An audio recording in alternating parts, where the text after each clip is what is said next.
Olá, crianças! Boa tarde! Estamos iniciando a nossa aula de hoje, lembrando que estamos fazendo revisão, né? Essa semana é somente semana de revisão para nossas avaliações. E hoje a nossa revisão será na disciplina de Geografia. Então eu peço que vocês fiquem bem atentos às aulas para que ninguém tenha dúvida no momento de realizar as avaliações. Então vamos lá. Eu quero iniciar essa aula de Geografia fazendo um pequeno questionamento a vocês. Quando vocês querem ensinar alguém o caminho para chegar à casa de vocês, ou para chegar a um determinado local, encontrar um determinado local, o que vocês utilizam? Geralmente, quando nós queremos encontrar um local ou explicar um caminho, nós utilizamos, uma das estratégias que nós utilizamos é os pontos de referência ou o endereço, né? Mas afinal, o que é ponto de referências e o que é endereço? Os pontos de referências, crianças, são todos os elementos como as construções, estabelecimentos comerciais, as árvores, os monumentos, e são todos aqueles que vocês explicam que estão no caminho até a casa de vocês. Vamos supor que antes da casa de vocês tem uma pizzaria, tem uma sorveteria, tem uma praça ou tem uma árvore específica. Então são todas essas referências que vocês vão citando para que a pessoa encontre as referências e vá caminhando até chegar ao endereço, ao local que pretende se encontrar. Já o endereço é usado para localizar um lugar e geralmente esse endereço ele é composto por nome da rua, da avenida, número de construção, o CEP, o bairro. O endereço ele tem vários elementos que compõem o endereço e isso vai contribuir para que a pessoa consiga encontrar o local que ela está procurando, devido às ruas, tem as placas com o nome das ruas, das avenidas, e a pessoa vai encontrando, encontrei a Avenida José de Anchieta. Agora, o número da casa é 1036. Então, a pessoa caminha, né?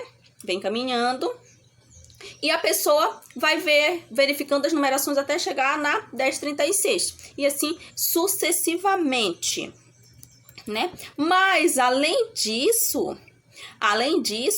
da referência e do endereço, nós temos outra maneira que também é utilizada e contribui para localizar um local.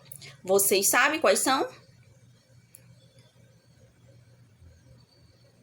Nós já vimos que nós temos os pontos de referências e que nós não podemos esquecer que esses pontos de referências, crianças, eles vão mudar, eles vão diferenciar de acordo com o local onde nós vivemos. Os pontos de referências para chegar à minha casa não é o mesmo ponto de referência para chegar à casa da Ana ou para chegar na casa da Heloísa ou do Gustavo, do Leonardo. Esses pontos de referências eles vão mudando de acordo com a localidade.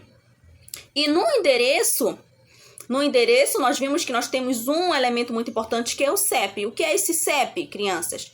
O CEP, ele significa o código de endereçamento postal, né? E ele faz parte de um dos elementos que compõem o endereço. Então, se de repente vocês ouviram uma perguntinha o que é CEP, vocês já estão lembrando, né? E a localização por meio do endereço, além de fazer com que nós possamos encontrar um local, também ela permite enviar e receber correspondências do correio, como algo que você pede pela internet, uma carta. E nesse endereço, para receber essa correspondência, o CEP é primordial, tá bom? Mas como eu já falei, além do endereço e do CEP, existe outros elementos. E um deles nós vimos que são o quê? Os pontos cardeais, né? Então, nós estudamos que, por muito tempo, antes das pessoas utilizarem o endereço, antes das pessoas utilizarem os pontos de referência, elas se localizavam observando apenas o céu, através do sol, dos pássaros, das estrelas. Só que quando as pessoas elas não conseguiam visualizar o céu devido a uma tempestade ou algo do tipo, fazia com que dificultava que a pessoa encontrasse seu lugar. Muitas vezes ela se perdia ou acabava indo para outro local, tá bom? Então, com o passar do tempo, foi criado a bússola. E o que é a bússola?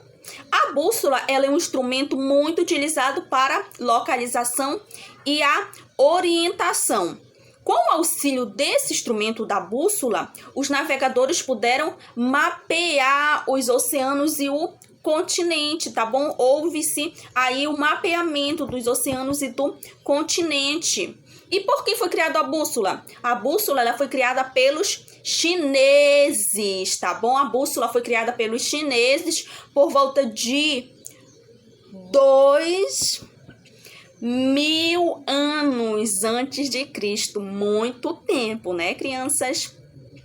Tá? Então, nós temos aí a bússola, que foi criada pelos chineses, e ela permite, né, que a pessoa se oriente, né, através dos pontos cardeais, tá? Então, não esqueçam. E, geralmente, na bússola ou nos mapas, nós observamos um símbolo, que é esse símbolo que tá aparecendo aí para vocês. Esse símbolo, ele se chama o quê?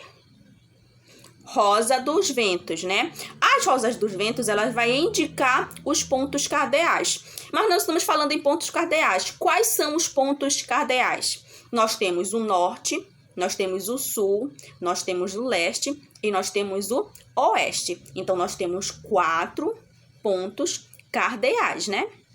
Então, esses pontos cardeais, eles vão indicar a localização dos locais. Então, a pessoa, através da bússola, ela vai conseguir encontrar o sul, o norte e assim sucessivamente em relação aos outros pontos cardeais. Então, vocês não podem esquecer quais são esses pontos cardeais. Então, o norte, o sul, o leste e o oeste, eles compõem a rosa dos ventos, tá bom? E esses elementos, eles recebem o nome de pontos cardeais, tá? Os pontos cardeais são os elementos como norte, sul, oeste e leste, são pontos cardeais, tá? Então, não esqueçam. E espero que vocês tenham compreendido um pouquinho da aula, tá bom? Vocês podem estar revisando e estudando em cima dos conteúdos que foram destacados aqui, mas eu vou passar para vocês ainda uma listinha com os conteúdos específicos para vocês estudarem no nosso livro didático. Tchau, tchau, e vamos para a nossa próxima aula.